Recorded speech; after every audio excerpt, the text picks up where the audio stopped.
नमस्कार, मैं Mukesh Rana, DVS TV news में आपका स्वागत है। आइए नज़र डालते हैं आज की कुछ खास खबरों पर।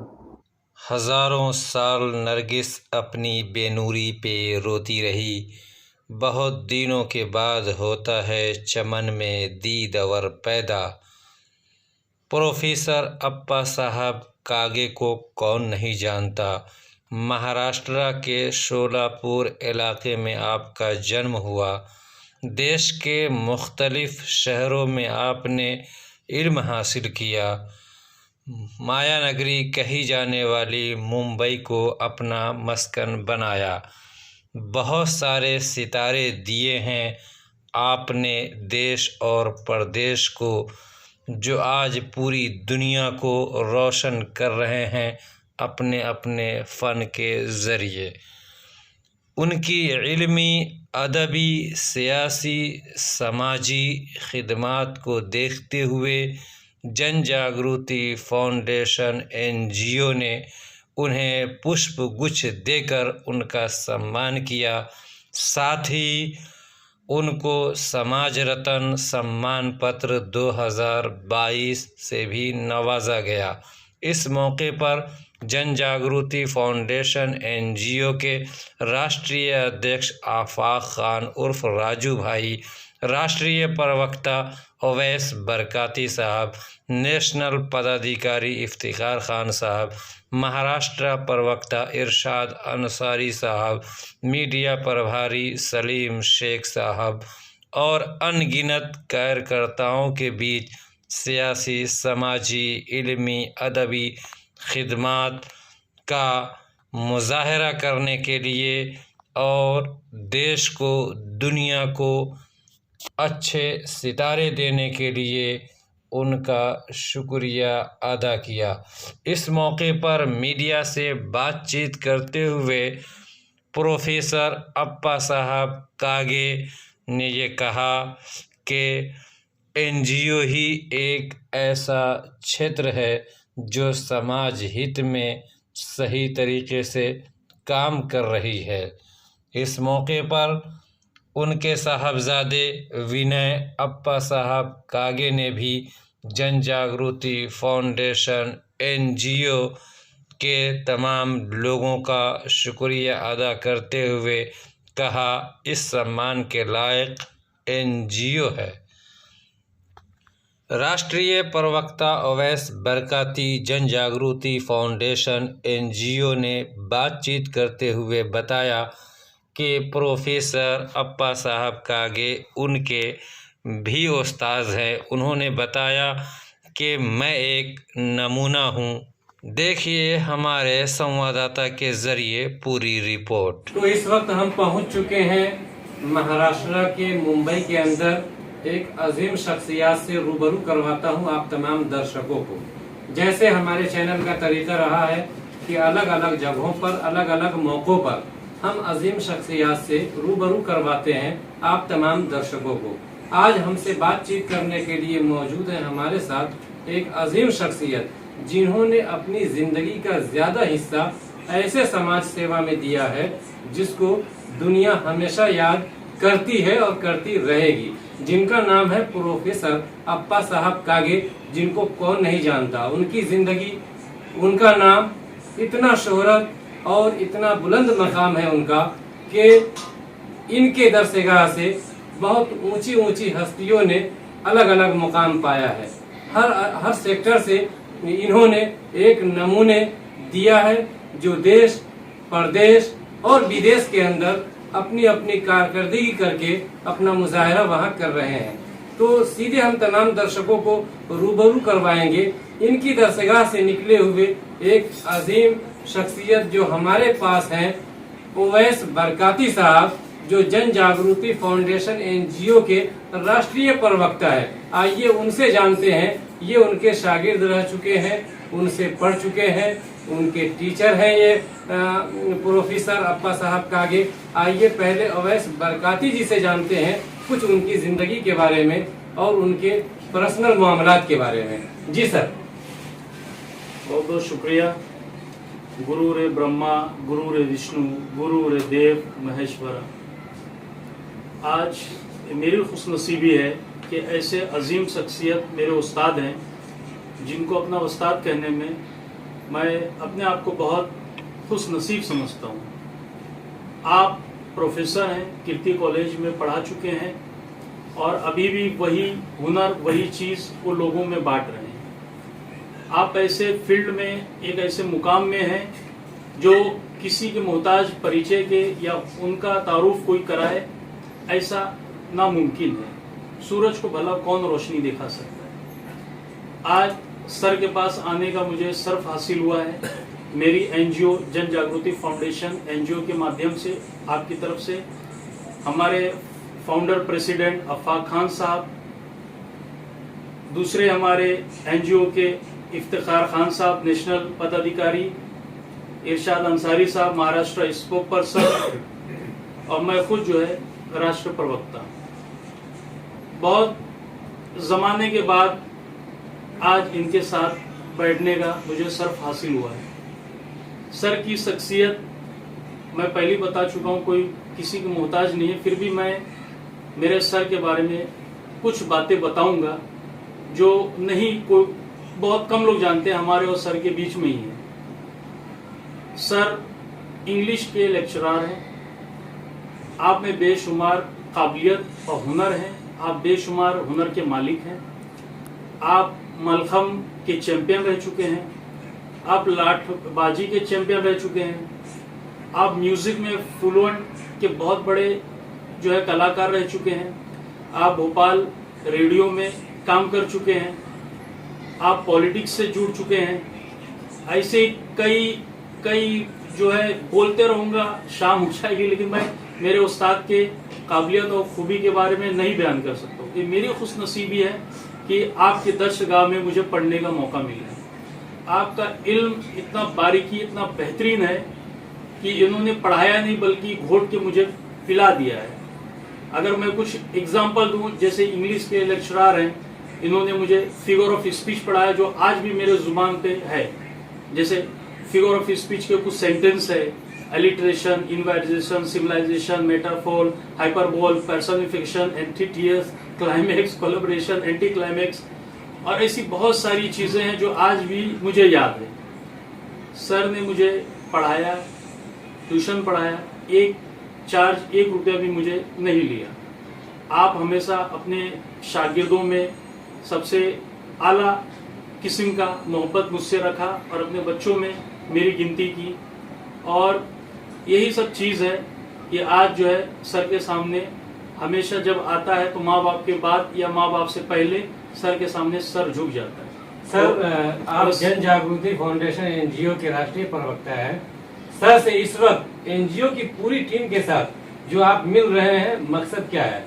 सर देखिए, जन जागृति फाउंडेशन एनजीओ एक सामाजिक जो है एनजीओ है, जो हम बिना लाभ, बिना स्वार्थ हम काम कर रहे हैं। हमारे एनजीओ की खासियत यह है कि अलग अलग फील्ड से लोग जुड़े हैं। सबका रोजी रोटी जरिए मास अलग अलग है। लोग हफ्ते में कुछ वक्त एनजीओ के लिए निकालते हैं, खिदमत खल के लिए निकालते हैं। सर को जोड़ने का मकसद ये है कि सर को हम जो है जन जागृति फाउंडेशन एनजीओ की तरफ से आपको हम जो है इनाम या आपके मार्गदर्शन के लिए, हम अपने रहनुमाई के लिए सर को हम आगे कर रहे हैं, और सर को हम समाज रत्न सम्मान पत्र से हमारी एनजीओ सर को नवाज रही है, सम्मान दे रही है सर को। सर का हमारे साथ सर का हाथ रहना बहुत ज़रूरी है, क्योंकि सर 80+ या उससे भी ज़्यादा, मुझे अभी फिलहाल नहीं याद है, 77 सर की उम्र रनिंग है, लेकिन अल्हम्दुलिल्लाह सर तंदुरुस्त हैं, उसके लिए वर्जिश भी करते हैं, डेली रूटीन का उनका काम है। और आपका साया हमारे ऊपर बरकरार रहे, अल्लाह रब्बुल इज़्ज़त से हम उनकी लंबी उम्र के लिए दुआ मांगेंगे, और आपकी रहनुमाई के लिए हम हमारे एनजीओ में आपको नेशनल राष्ट्रीय सलाहकार के तौर पे हम सर को अपॉइंटमेंट लेटर दे रहे हैं। तो ये चीज़ है। सर, जन जागृति फाउंडेशन एनजीओ जो सामाजिक कार्य करती है, क्या आपके मूल उद्देश्य हैं आपके एनजीओ के? देखिए, हम 4 चीज़ पे मेन हमारा फोकस है। हम शिक्षा, स्वास्थ्य, परिवारण और कानून, लॉ एंड ऑर्डर पे हम काम करते हैं। जबकि अब देखा गया है कि कोविड-19 की वजह से जो एक महामारी पूरी दुनिया में फैली और इस तरह से धीरे धीरे फैल गई कि हर सेक्टर इससे बहुत बुरी तरह से प्रभावित हुआ, जिसमें सबसे ज्यादा अगर कोई प्रभावित सेक्टर हुआ तो एजुकेशन सेक्टर हुआ, जो इल्म को बहुत बड़ा नुकसान हुआ और अभी तक हो ही रहा है। तो हमारा फोकस ज्यादा करके शिक्षा, क्योंकि एजुकेशन हमारे देश में, हमारे लोगों में, हमारे बच्चों में रहेगा तो हम हमारे देश के मुस्तकबिल को ऊंचे मकाम तक ले जा सकते हैं। बिना एजुकेशन के हम कुछ नहीं कर सकते। और दूसरा स्वास्थ्य है, फिट रहेगा इंडिया तभी बढ़ेगा इंडिया। तो स्वास्थ्य भी हमारे लिए बहुत इंपॉर्टेंट है। जिस तरह से हम नमाज पढ़ते हैं, पूजा करते हैं और अपना डेली रूटीन काम करते हैं, उसी तरह से 10 से 15 मिनट सर हमेशा मुझे कहते हैं, और मैं शायद अमल नहीं कर पाता हूं, लेकिन इंशाल्लाह उस पर अब अमल करूंगा कि 10 ही मिनट हो लेकिन वर्जिश करना चाहिए। तीसरा पॉइंट हमारा पर्यावरण है। कुछ ऐसा हम काम करके जाएं जो सदके जारिया वो हमारे जाने के बाद भी लोग याद करें, जिसमें से पेड़ लगाना हो गया, नल लगाना हो गया। तो नल लगाना एक थोड़ा महंगा होता है, तो बेहतर ये है कि हम पेड़ लगाएं, उसके छांव के नीचे मुस्तकबिल में हमारे बच्चे बैठ सकें और समाज को, शहर को, देश को हरियाली की तरफ हम ले जाएं। चौथा जो है लॉ एंड ऑर्डर की तरफ हम है कि अगर किसी के साथ कुछ नाइंसाफी हुआ या कुछ हुआ तो हम हमारे सोर्सेस से उसकी जो मुनासिब जो मदद रहे हम वो कर सकें। समाज सुधारक की तरफ हमारी, उसके तरफ भी हमारा जो कदम बढ़ रहे हैं। चलिए, तो अवैस बरकाती जी ने जैसा बताया और बहुत कुछ हम इससे पहले भी जान चुके हैं, तो सीधे चलते हैं एक अजीम शख्सियत प्रोफेसर अप्पा साहब कागे के पास हम चलते हैं और तमाम दर्शकों को हम दिखाएंगे कि जिनको दुनिया एक अनमोल समझती है वो अनमोल हीरा उनके पास हम पहुंचे हैं और तमाम दर्शक हमारे उनको लाइव देख सकते हैं। जी सर, डीबीएस टीवी चैनल पर बहुत बहुत स्वागत है सर। और काफी हमने चर्चा आपके बारे में सुना, कुछ आप अपनी जिंदगी के बारे में बताएं। जी, मेरी पैदाइश अस्ताब कासार, तालुका लोहारा, जिला उस्मानाबाद, मराठवाड़ा। यहाँ पर एक गरीब परिवार में मैं जन्म लिया। कॉलेज की पढ़ाई सेंटर में उस वक्त एसएससी सेंटर, हम ठीक से कपड़े भी अच्छी तरह से पहन नहीं सकते थे, इतने अनाड़ी, लेकिन वहां सेंटर में 10th और 12th एक ही था उस जमाने में, सेंटर में फर्स्ट आ गया। उसके बाद दयानंद कॉलेज सोलापुर, यहाँ मैंने पढ़ाई पूरी की। उसके बाद मैं हैदराबाद चले गया और वहां पर विवेक वर्धिनी म्यूजिक कॉलेज में मैंने अपनी पढ़ाई डॉक्टर एस.बी. देशपांडे और जना भाऊ देशमुख इनके अंडर शुरू की। वहीं से मेरे रेडियो से प्रोग्राम शुरू हो गए युवा वाणी के रूप से। उसके बाद तीसरे साल हैदराबाद में वर्ल्ड के फेमस इंडियन क्लासिकल म्यूजिशियन उस्ताद आमिर खान साहब से मुलाकात हो गई। जितना बोले उतना कम है।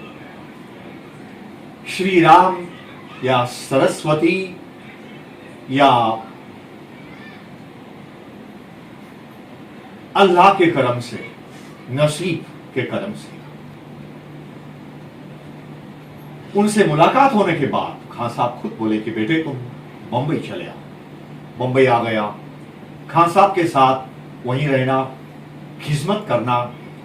आज जो शहबाज खान एक्टर हैं, उनको मैं यहां लेकर, कमर पर लेकर पूरा पेड्डा रोड से वसंत मिला आमिर खान साहब का घर, उसके बाद लता दीदी तीसरे चौथे घर बंगले पे रोज घूमना फिरना, रियाज करना। इस तरह से मैंने काफी वक्त खान साहब के साथ रहा। हिंदुस्तान में काफी जगह पे खान साहब के प्रोग्राम होते थे। उनके साथ कभी कभी बीच में मेरा फ्लूट रेसाइटेशन भी होता था। जैसे दुर्गापुर स्टील प्लांट, मेरे लिए तो एक छोटे गांव का बच्चा उम्र 25 साल के आसपास, बहुत बड़ी बात हुई। उसके बाद मैं गांव पहुंचा। वक्त के हिसाब से हर बात हो, उससे बड़ी बात नहीं होती। जैसे बुढ़ापे में शादी या बचपन में और कुछ, उस तरह से माँ बाप के कहने पर मैंने शादी की। उसके बाद मैंने एमए किया और अक्कलकोट कॉलेज में डिपार्टमेंट ऑफ इंग्लिश में प्रोफेसर रहा। उसी वक्त एक खान साहब के पास काफी वक्त गुजारने के बाद आया था हिंदुस्तान के बड़े से बड़े लोग, जैसे भीमसेन जोशी, कुमार गंधर्व, बिस्मिल्लाह खान, शांता प्रसाद तबला बजाने वाले। ये सबसे मुलाकात किसी ना किसी मौके पे हिंदुस्तान में होती रही। तो मैं बोला क्यों ना मैं यहां all India music conference celebrate करूं। मैंने एक पत्रकार परिषद लेके जब बात सुनवाई तो सब हंसने लगे, बोले यहां तो तालुका, जिला या महाराष्ट्र की म्यूजिक कॉन्फ्रेंस सोचना भी मुश्किल है, और एक प्रोफेसर ऑल इंडिया की बात कर रहा है। तो मैंने तो जो कहना कह दिया और सबको लेटर लिख दिया। मैं बोला करने वाले तो अक्कलकोट स्वामी समर्थ, जिनके नाम पे ऑल इंडिया म्यूजिक कॉन्फ्रेंस मनाई गई, जहां बिस्मिल्लाह खान साहब और हिंदुस्तान के बड़े से बड़े आमिर खान साहब तो उस वक्त, अभी वो बोलना किस्सा अलग है, खेलकटा में उनका एक्सीडेंट में देहांत हो गया। हर महफिल के बाद आमिर खान साहब कार से काफी स्पीड से एक 10-5 किलोमीटर का रपेट उनका था। तो उसी इसमें खेलकटा में Park Street, Rafi Ahmed Kidwai Road, यहां पे उनका एक्सीडेंट हो गया। और कलकत्ता उनके लिए जैसे कि अपने मां का घर था, लोग पागल थे, पूरा हिंदुस्तान पागल था। ईरान के बादशाह ने आमिर खान साहब जैसे एक फकीर को कुछ भी नहीं, तो ईरान के बादशाह ने आमिर खान साहब को यहाँ पेडा रोड पे बंगला दिलवाया। ये कोई छोटी बात नहीं है। बिल्कुल सर, मैं आपसे एक चीज मैं जानना चाहता हूँ जी कि प्रोफेसर अप्पा साहब कागे जो एक बहुत बड़ा नाम है, बहुत बड़ी मिसाल है उन लोगों के लिए, आपने बताया कि आप भी एक मामूली घर से निकल करके और इस लेवल पर गए, तो क्या इस तरीके से आज के दौर में भी, क्योंकि वो जो दौर था और अब के दौर में पढ़ाई का जो मामला है, क्या आज भी उस तरीके से हो सकते, लोग उस बुलंदी पे जा सकते हैं? पढ़ाई के मामले में इज्जत की बात या ओबीडियंट रहना ये बात या एक्चुअल पढ़ाई, आप कौन से बारे में? सर मैं ये जानना चाह रहा हूँ कि उस वक्त जो लोगों में प्यार मोहब्बत था, एक दूसरे का सपोर्ट करते थे, टैलेंट को सलाम करते थे, लोग आज सिर्फ दौलत, नाम, शोहरत की तरफ लोग भागते हैं और टैलेंट को सैल्यूट नहीं करते हैं। क्या इसमें सच्चाई है कि नहीं? नहीं, आपने तो बहुत बड़ी बात और बड़ा ही सवाल किया है। कहा वो कहते हैं ना कि पैसा मेरा परमेश्वर, पैसा मेरा परमेश्वर, पत्नी मेरी गुरु, पत्नी मेरी गुरु, ये बाल बच्चे साधु संत, और सेवा किसकी करूं। आज पूरी दुनिया पागल की तरह पैसे के पीछे पड़ी है। सब जानते हैं, मैं कोई नई बात बोल रहा हूं, बहुत बड़ी मुझे अल्लाह ने या राम ने या सरस्वती ने अकल दी है, ऐसी बात नहीं है। आप जानते हैं, मुझसे भी आप बेहतर जानते हैं, दुनिया पूरी बदल चुकी है। उस वक्त अपने उस्ताद के प्रति जो प्यार था, अपने टीचर के प्रति जो प्यार था, जैसे कि ओवे, ये तो मेरे जिंदगी का एक अटूट हिस्सा, चाहे वो अपनी जगह पे रहता है, कभी फोन से बात होती है, कभी मुलाकात होती है, लेकिन अभी ऐसी ओवेश, आज ओवेश को देखने के बाद और एक नेशनल प्रवक्ता, ये जन जागृति फाउंडेशन का, मेरे दिल में जो खुशी हुई वो मैं बता भी नहीं सकता। दुनिया इश्क या प्यार से शुरू होती है और आखिर अगर कयामत का दिन आ गया तो प्यार में ही खत्म हो जाएगी। प्यार का दूसरा नाम है दुनिया और दुनिया का पहला नाम है प्यार। और ये आज के जमाने में बहुत महंगा हो गया, हर चीज नकली हो गई। बिल्कुल सर, आपके वक्त में और अभी के वक्त में आज टेक्नोलॉजी डिजिटल इतना फास्ट हो गया, क्या लगता है कि पढ़ाई उस लेवल की है या और बेहतर हो गया या कम हो गया है? पढ़ाई जो पहले थी आज नहीं है। और हिंदुस्तान में जो फॉरेन के वेस्टर्न कंट्रीज ने जिस पढ़ाई को 60 साल पहले 60 साल पहले कचरा पेटी में डाल दिया, वो पढ़ाई आज भी हम हिंदुस्तान में कर रहे हैं। जिस पढ़ाई को वेस्टर्न कंट्रीज ने फेंक दिया, वो पढ़ाई आज भी हम कर रहे हैं। ये टेक्निकल कॉलेजेस और टेक्निकल स्कूल्स, आईटी, आईआईटी, ये जितने कई ऐसी संस्थाएं कॉलेजेस आई जो बढ़ने चाहिए, मेडिकल कॉलेजेस बढ़ने चाहिए। लेकिन आज क्या बना, मैं हिस्ट्री का पीएचडी बना। क्या हिस्ट्री बनाएगा अपनी जिंदगी में?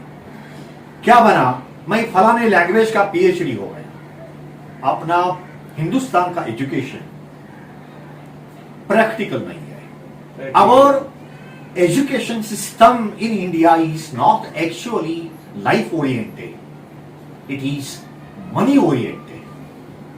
Education should be life oriented. Western countries में कॉमर्स के स्टूडेंट्स एक्चुअली बैंक में बेचते हैं पढ़ाई के साथ साथ, मतलब कॉलेज भी और बैंक में काम करना। और हमारे यहां बस ये बुकिश है, सब किताबी ज्ञान काम को नहीं आता। सिर्फ जलेबी देखने से पेट नहीं भरता, सिर्फ ये कई किताबें रट मार ली तो हकीकत में जो सच अकल है वो नहीं आती। दुनिया बदल चुकी है। लेकिन सरस्वती अक्कलकोट स्वामी समर्थ शोलापुर डिस्ट्रिक्ट और मेरे गुरु, मैं 67 में मुगलखोड़ कर्नाटक तालुका रायबाग, जहां से मैंने अमीर खान साहब के पास आने से पहले उनसे गुरु मंत्र लिया, यल्लालिंग महाराज। उन्होंने बहुत अनसाइंटिफिक चीजें दुनिया के सामने दिखाई, जैसे कि मरे हुए बैल उठाए, अभी भी लोग जिंदा हैं वो देखे हुए। या मेरे गांव में आने के बाद एक गाय के जो चाय मांगे तो दूध नहीं, पूरा फिरा इलाका नहीं मिला, नहीं इसको इधर खिंडरी ये दूध देगी, नहीं महाराज ये तो मायके की गाय है, मरने के बाद इधर खेती में इसका मैयत करना इसके लिए रखी है। जाके पीठ पे थपथप आया और मरने तक गाय वो दूध देती रही। जब मरी तो पूरा गांव नहीं, आसपास का पूरा 50 गांव के लोग उस मैयत को आए थे। तो उनसे मैंने गुरु मंत्र लिया और फिर खान साहब के पास आ गया। तो कहने की बात यह है प्यार मोहब्बत अभी कागज पे रहेगी। अपने उस्ताद के प्रति जो ओवेश ने आज एक इतना बड़ा वीआईपी बन गया, बिल्डर भी है, लेकिन उसका जो जज्बा, उसका दिल जो है अभी भी स्कूल में अटकता है, टीचर के पास भटकता है। और मेरी जगह तो उसके दिल में है और उसकी जगह मेरे दिल में है। आप सभी जैसे MM बरकाती साहब DBS टीवी के आज यहां मेरा एक नाचीज की इज्जत करने के लिए आए, ये मेरे लिए बहुत बड़ी बात है। इंशाअल्लाह ये परवरदिगार की बहुत बड़ी मेहरबानी है। तो कहते हैं ना, बिस्मिल्लाहिर्रहमानिर्रहीम, अल्हम्दुलिल्लाह, अल्लाहु अकबर, सुभान अल्लाह। दुनिया में अल्लाह एक ही है, पावर एक ही है, रास्ते अलग अलग हैं। ये धर्म रास्ता अलग, वो धर्म ये अलग, वो अलग, लेकिन पहुंचना है आखिर अल्लाह के पास, भगवान के पास, श्री राम के पास। उसके रूप अलग हम देखते हैं, वो है तो एक ही। जिसने लाल चश्मा डाला लाल लगा, हरा डाला हरा लगा, काला डाला काला लगा। दुनिया में तो पावर एक ही है। God is omnipotent, omnipresent, benevolent, transcendent, deathless, birthless and always bliss। वो हमेशा जो दुनिया में जितने भी हम हैं सबकी फख्र उसको है, माँ बाप से भी ज्यादा। वो जो चाहता है वो होके रहता है। दुनिया बोलती है मैं कर रहा हूं, यहां कोई कुछ नहीं करता दुनिया में। लेकिन इतना मुझे एक सौभाग्य प्राप्त हुआ मेरे स्पिरिचुअल गुरु की वजह से, ओवेश की तरह। मैं अपने आप को बहुत लकी मानता हूं कि कीर्ति कॉलेज में डिपार्टमेंट ऑफ इंग्लिश में काम किया, 2002 को रिटायर हो गया। लेकिन मेरे जिंदगी में कई ऐसे शख्स जो इंटरनेशनल लेवल पर भी है, जैसे कि सचिन तेंदुलकर, उनके पापा रमेश तेंदुलकर मेरे जिगरी दोस्त थे। काफी कैरम खेलना, दोपहर में बैठना, खाना इकट्ठा खाना। और पाकिस्तान से जब तेंदुलकर सचिन वापिस आने के बाद कॉलेज 2-3 दिन के लिए बंद रहा। सब लड़के लड़कियां एटोग्राफ फोटो। तो रमेश तेंदुलकर जी बोले कि अभी अप्पा साहब, अभी आप बैंड्रा 7th उशक्कार इधर ही आके आप सचिन को पढ़ाइए। सचिन को पढ़ाया, एक इंटरनेशनल फिगर, लेकिन दिल का बहुत सच्चा और अच्छा, जिसके पास घमंड नाम की चीज कोसों उसके आसपास दिखाई देती। पॉलिटिक्स में भी बहुत सारे स्टूडेंट्स रहे, जैसे कि मान्यवर आशीष शेलार है, ओलंपिक प्लेयर अंजलि भागवत है जो अभी पुणे में है, और ऐसे अनगिनत, जैसे पालघर में जो आज कलेक्टर है मेरे स्टूडेंट, जो शिरडी संस्थान के जो चीफ ट्रस्टी बिपिन कोल्ले, शंकरराव कोल्ले मंत्री के लड़के आज वहां मेन ट्रस्टी हैं। उनकी मिसेस स्नेहलता वो भी हैं जो एमएलए रही। तो मुझे लगता है कि अल्लाह ने मुझे इतना दिया है कि शायद मेरी झोली फटते फटते अभी फटने को ही आई है। इतना प्यार आप सभी जब आए, सलीम शेख साहब जो एनजीओ का काम करने के लिए अपनी जिंदगी उन्होंने दे दी, आफक खान साहब जो इसके प्रेसिडेंट हैं, आप एक छोटी बात नहीं, एक नेशनल लेवल का काम है। Owais national spoke person, Iftikhar Khan national पदाधिकारी, और इरशाद भाई जो महाराष्ट्र के स्पोक पर्सन है। आप जैसी हस्तियां मेरे जिंदगी के सफर में, ऐसे वक्त मेरे एक स्टूडेंट के प्यार की वजह से आप इतना अपना कीमती वक्त, आप कोई फ्री नहीं, आपको मकान है, घर है, बहुत सारे काम है, ये सब थोड़ा टाइम बाजू रखे मेरे गरीब के घर आप आए और मुझे नवाजा, तो मुझे लगता है कि इससे बड़ी खुशी पैसे से खरीदी नहीं जा सकती। सर, मैं आखिरी क्वेश्चन करूंगा कि जन जागृति फाउंडेशन एनजीओ के तमाम नेशनल पदाधिकारी यहाँ पर मौजूद हैं जी, और खास तौर पर अवैस बरकाती जी ने ये कहा है और इन्होंने ऐलान भी इस बात का कर दिया है, आपसे सलाह मशवरा लिए कि नहीं, जन जागृति फाउंडेशन एनजीओ का राष्ट्रीय सलाहकार आपको बनाया गया है, क्या लगता है? मैं अभी 77 4 दिन का मेहमान, अभी जो जोश होता है काम करने का या भागम भागी का, वो इस उम्र में बहुत भारी पड़ता है। सुबह से लेकर शाम तक अल्लाह अल्लाह करता हूं। अक्कलकोट स्वामी, शिरडी के साई बाबा, अवतार बरगालची, मालिक राया, बिरुदेव, खसकी बरगालची, बस इन्हीं की याद में वो किताबें पढ़ते रहता हूं। कुरान शरीफ भी मेरे घर में है, जो मुझे पढ़ाने के लिए अपने संगम नगर के एक मौलवी साहब ओवेश की थ्रू से ही आए थे, ताकि बगैर ये सब चीजें, भगवत गीता, रामायण, महाभारत या जितनी भी दुनिया में अच्छी चीजें हैं जो हजारों साल से चलती आई है, सबको पढ़ना, सबको मालूम कर लेना जरूरी है। तो बस अभी पूजा पाठ इसी में वक्त जाता है। आपने मुझे ये इतना बड़ा सुझाव दिया, शायद उसके काबिल भी नहीं हूं, लेकिन फिर भी आपने कह दिया कि मेरे लिए हजारों हिमालय से भी बड़ी बात है। मैं आप सबका ही, आपका तहे दिल से, अंदर की आवाज कहती है, मैं आप सभी का बहुत ही शुक्रगुजार हूं। अल्लाह आपको 100 से भी ज्यादा लंबी उम्र दे और आपके हाथ से ऐसे काम, नेक काम, बहुत सारे हजारों काम बन जाए, यही मैं। सर, 2 शब्द सिर्फ जो है जन जागृति फाउंडेशन एनजीओ, जिनके अवैस बरकाती जी ने बताया कि शिक्षा, स्वास्थ्य, पर्यावरण, सामाजिक न्याय, हाँ। इस सेक्टर पर ये तमाम लोग वर्क करते हैं। तो आपके जो बहुत सारे सेक्टर के अंदर वर्क किए गए हैं, आपका जो एक्सपीरियंस है, आपके तजर्बा है, उस हिसाब से तमाम भारतवासी को जन जागृति फाउंडेशन एनजीओ के राष्ट्रीय सलाहकार होने के नाते उन्हें संदेश दे जो हमेशा याद करेंगे लोग।